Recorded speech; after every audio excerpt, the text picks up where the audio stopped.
स्वयं प्रकाश द्वारा लिखित नेताजी का चश्मा। हल्दर साहब हर 5वें दिन कंपनी के काम के सिलसिले में एक शहर से दूसरे शहर जाते थे। रास्ते में एक छोटा सा कस्बा पड़ता था। उस कस्बे में कुछ मकान पक्के थे, बाकी सब कच्चे थे। छोटा सा बाजार था, एक छोटा सा सीमेंट का कारखाना था और वहाँ 2 नगर महापालिका थी और जो है कुछ ना कुछ जो है काम छोड़ा बहुत करवाया करती थी। तो वहाँ कभी सम्मेलन हो जाया करता था। नगर महापालिका के अधिकारी जो है प्रशासनिक अधिकारियों ने वहाँ पर एक जो है सुभाष चंद्र बोस की प्रतिमा लगवा दी। हाँ, इसी प्रतिमा के संदर्भ में पूरी स्टोरी जो है कही गई है। पूरी बात जो है अब पता नहीं, लेकिन लगता है कि देश में एक अच्छे मूर्तिकार का अभाव था, ऐसे का अनुमान लगाया जाता है। उस समय देश में या कुछ चीज़ बजट सरकार का जो है उपलब्ध नहीं रहा होगा, हाँ, या काम करवाने में चिट्ठी चपाटी में पहले देर हो जाया करती थी। काफ़ी प्राचीन समय की बात है। तो इसी तरह से जो है सारा समय पूरा हो गया, हाँ, और जो है तो वहाँ सारा समय पूरा हो गया और जो है वहाँ पे मूर्ति समय से स्थापित नहीं हो पाई। तब ये मूर्ति जो शहर के जो एक हाई स्कूल के मास्टर साहब थे मोतीलाल नेहरू, तो उन्हें ये काम सौंप दिया गया कि आप ये मूर्ति को बनवा दीजिएगा। तो उन्होंने क्या किया, 1 महीने के अंदर पे सारी मूर्ति पटक देने का वहाँ पे आश्वासन दिला रहे थे। जैसे कहा जाता है कि मूर्तिकार जो मूर्ति उन्होंने बनाई थी तो इतनी ऊंची थी कि टोपी के नोक से लेकर उनके वेस्ट यानी सीने तक, मतलब वो मूर्ति बहुत ही सुंदर थी। और उस मूर्ति पे सुभाष चंद्र वर्दी पहने होते हैं ना, तो सुभाष चंद्र की मूर्ति पे वर्दी थी। और मूर्ति को देखते जैसे लग रहा था कि उन्होंने एक नारा दिया था कि दिल्ली चलो दिल्ली चलो, हैं। और या उन्होंने एक आज़ाद नारा दिया था, खून तुम मुझे दो मैं तुम्हें आज़ादी दूंगा वगैरह। जैसा लग रहा था कि मूर्ति वैसे ही बोलने लगेगी, हैं। इस दृष्टि से यह जो सफल और सराहनीय काम मतलब उनका था, यानी सब कुछ था, लेकिन उस मूर्ति में एक कसर रह गई थी। क्या कसर रह गई थी? उस मूर्ति बनाने वाले ने उस मूर्ति को चश्मा नहीं पहनाया था। मूर्ति तो संगमरमर की थी, पर मूर्ति जो है चश्मा नहीं था। हाँ, एक समान चश्मा जो है काले रंग का फ्रेम वाला उस मूर्ति को जो है पहना दिया गया। हल्दर साहब ने पहली बार इस कस्बे से गुजरे, चौराहे पर पान खाने के लिए रुके, तभी उन्हें मतलब लक्षित हुआ कि वो जो है कौतुक भरी मुस्कान मतलब उनके चेहरे पे फैल गई। वाह भाई, यह आइडिया भी ठीक है। उन्होंने मन में सोचा कि मूर्ति तो रियल जो है संगमरमर की बनी है और मतलब संगमरमर की है, लेकिन वास्तविक चश्मा इस पे लगा हुआ है, रियल का चश्मा लगा है। तो वो जीप से, पहले जीप से लोग जाया करते थे ना, जीप से जो है उन्होंने जो है जीप कस्बा छोड़कर आगे बढ़ गई और हल्दर साहब इस मूर्ति के बारे में सोचने लगे कि कैसी मूर्ति है। और क्योंकि सुभाष चंद्र की सारी जो है मूर्तियों पे तस्वीरों पे चश्मा पहने रहते हैं, लेकिन एक ऐसी मूर्ति थी, सब कुछ तो ठीक था लेकिन उस पर चश्मा नहीं था। तो ये जो है नगर निगम पालिकाओं में नागरिकों में प्रयास के द्वारा कहा जाना चाहिए कि महत्व जो है मूर्ति के रंग रूप कद का नहीं है, उनकी भावनाओं का है कि मतलब किस भावना से उन्होंने इस काम को किया। आजकल भावना का लोग मजाक उड़ाते हैं, जबकि ऐसे उन्होंने सोचा कि देखो इसके मन में कितनी देशभक्ति की भावना थी, इन्होंने मूर्ति बनाई। दूसरी बात, हल्दर साहब जो है उधर से गुजरे तो उन्होंने मूर्ति के कुछ अंतर दिखाई दिया। दोबारा जब उन्होंने उधर से गुजरे तो देखा, उन्होंने ध्यान से देखा, मूर्ति उस बार क्या थी जब उन्होंने देखा था तो उस बार दूसरा चश्मा पहनी थी और इस बार दूसरा चश्मा पहनी है। और मोटे से फ्रेम, कभी चौकोर फ्रेम वाला कभी गोल फ्रेम वाला। हल्दर साहब बहुत आश्चर्य और बढ़ गया, वाह भाई, मूर्ति कपड़े तो नहीं बदल सकती। कपड़े क्यों नहीं बदल सकती? क्योंकि मूर्ति पत्थर की थी और चश्मा जो है हमेशा बदल जाता था मूर्ति का। तीसरी बार देखा तो फिर नया चश्मा, हमेशा वो जाते आते रहते थे, वो जीप से देखते थे। हल्दर साहब को आदत पड़ गई थी कि जब उस उधर से गुजरते थे कस्बे से तो मूर्ति की तरफ देखते थे। उनके मन में जिज्ञासा थी कि आप कौन सा चश्मा पहन रहे हैं, आप कौन सा चश्मा पहन रहे हैं, ये बात उनके मन में थी। तो उन्होंने जो एक बार जो है उन्होंने एक पान वाले से, उन्हें पान खाने की आदत थी ना, तो उन्होंने अपने पान वाले की दुकान पे उतरते थे, पान खाते थे, और उन्होंने पान वाले से पूछ लिया, तुम्हारे नेताजी हर बार चश्मा कैसे बदल जाता है? तो पान वाले ने खुद के मुंह से पान ठूसा हुआ था, उससे थूक के उत्तर दिया। काले रंग का व्यक्ति था वो।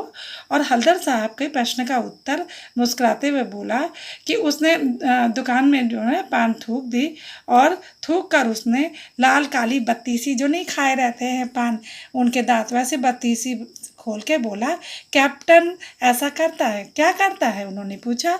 तो हल्दर साहब को समझ नहीं पाए। तो चश्मा चेंज करता है। पान वाले ने समझाया, क्या मतलब, क्यों चेंज करता है? तो हल्दर साहब ने कहा, अब भी नहीं समझ पाए?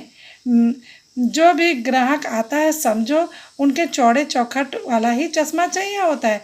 तो कैप्टन जो है वो कहाँ से लाएगा? वो मूर्ति पर से उतार के दे देता है और वहाँ पे दूसरा चश्मा लगा देता है।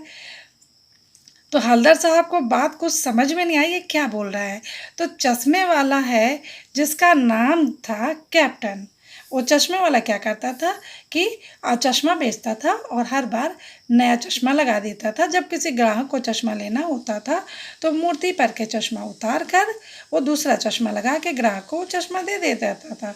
तो नेताजी को असुविधा ना हो, वो ये सोचता था, उसमें देशभक्ति की भावना थी कि मूर्ति बिना चश्मे की अच्छी नहीं लगती, इसलिए वो चश्मा लगा दिया करता था। अपनी छोटी सी दुकान में उपलब्ध गिने चुने फ्रेम थे उसके पास चश्मे के, लेकिन नेताजी की मूर्ति पर वो फिट कर देता था, उसका दिल इतना बड़ा था। लेकिन जब कोई ग्राहक आता तो वैसे ही फ्रेम को दरकार देता कि मुझे मूर्ति जैसा ही हमें वो चश्मे का फ्रेम चाहिए, जैसे सुभाष चंद्र की मूर्ति पहनी हुई है।